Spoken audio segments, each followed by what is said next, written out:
OK, to Manchester United now. We've got a few updates to bring you. The club have held initial discussions with Burnley over a deal for midfielder Sander Berge. Now, it's understood that he wants to make the move to Old Trafford. They are also looking at Monaco midfielder Youssouf Fofana. They've also still got interest in Manuel Ugarte. Busy. All these deals, though, depend on players leaving. It's that classic transfers domino effect, isn't it? OK, let's take a little look then at these options that they've got. We'll start with Ugarte. What do you make of this, Flex? Yeah, I think it's a profile of player that is massively needed in Manchester United's midfield. I think he brings dynamism, he'll bring athleticism, he likes to get after people and win the ball back as quickly as possible. He's been playing in the Copa America with Uruguay and played fantastically well, and we got to showcase some of his skills. And I think for Manchester United now in midfield with the rebuild of it, it's about, in my opinion, building it around Kobbie Mainoo. Like, of course, Bruno is the captain. Of course, Bruno has been there, for a while. But if we're talking about the future of the Manchester United midfield, in my opinion, I think we need the perfect partner next to Kobbie Mainoo, and that person needs to have great mobility. They need to be able to want to win duels and cover a lot of ground. Manchester United midfield has been so open and so exposed, and players left on islands. We saw it many, many times last year, and Jamie Carragher on Monday Night Football and different times was highlighting that quite well. And Man United really need to fix that. So Manuel Ugarte is somebody I think fits that profile of helping Kobbie Mainoo, because Kobbie can't do it all, Bruno can't do it all, and changing that midfield. I think the biggest thing for United in that midfield area is physicality. I think they're a bit of a soft touch in midfield. Obviously, Ten Hag's strategy or tactic sometimes is to empty the midfield out. I don't know if he's going to continue to do that this season. We were speaking off air and he said he has been doing it a little bit during pre-season as well. But I think you need someone then who can cover ground. And the problem that United have had is they empty the midfield and they're asking Casemiro to do 40, 50-yard sprints. That's never been his game. Ugarte prefers doing that. He wants to get around. And Tim Vickery was on the show yesterday and he basically sort of said he's a little bit like baby Javier Mascherano, someone who wants to get around, makes tackles, wants to be aggressive, wants to get in the face of the opposition. I think you've lost that bite a little bit, and he probably brings that in. OK, and then what about Mazraoui and De Ligt? Yeah, it's looking like potentially a double deal. Yeah. I mean, both players have reportedly agreed personal terms, and it felt like, especially with De Ligt, it felt like this was a fairly quick and easy deal to do.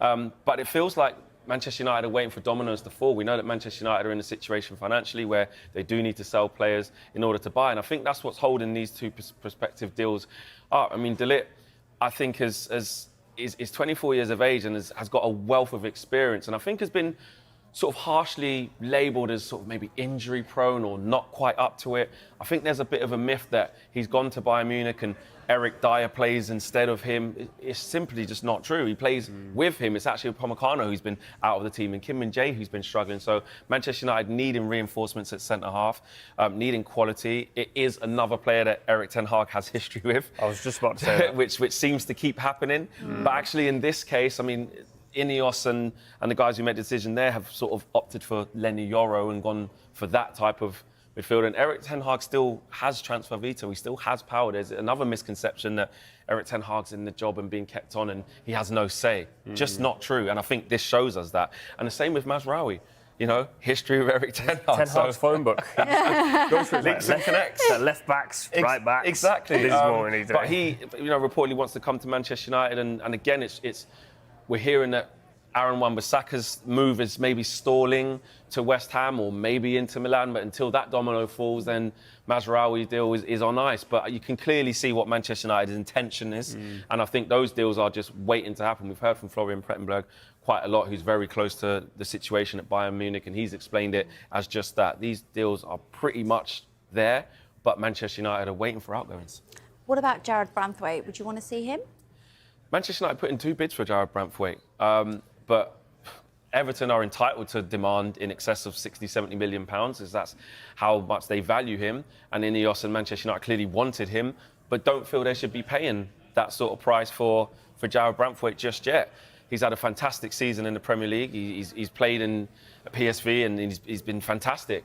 But I think it's right for Manchester United to change their perception in the market. That has to happen. And that's a big job for Ineos, to change the perception of Manchester United and say, we're not going to pay over the odds for players that we don't believe are worth that valuation. Here's 2 bids. If you don't like it, no problem. will go a different direction. And that's what they did in terms of Len Yoro. Never say never in football. Later on in the window, maybe they will go back in for Jared Brantford. I think he's a good player. I think, he's great with both feet. He wants to initiate duels, he wants to win headers, and he wants to be on the front foot. I like him as a player. I think he can definitely add something to Manchester United, but for 70 million pounds, Manchester United have been there in the past with the likes of Harry Maguire. They've been there in the past with the likes of Anthony, where sometimes players don't live up to that valuation.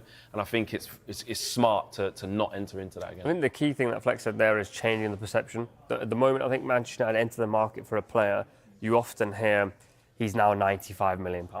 And that's because Manchester United have previously paid over the odds. They've put themselves in situations where we spoke about Casemiro off air and said overpaid and put him on a long contract, didn't really think about his age. And I think a lot of players would also be going, I don't mind going there, because from 70, 80 million is a good deal for me and the wage is up. So I think it's a nice place for United to be, where they're sort of going, okay, we won't have you, we'll have the plan B, which has never been, certainly not in recent times. You haven't gone, we don't want the plan A, we'll just take a plan B and we'll make it work. Absolutely. The last one I wanted to ask about was Monaco's Youssouf Fofana. What do you make of that?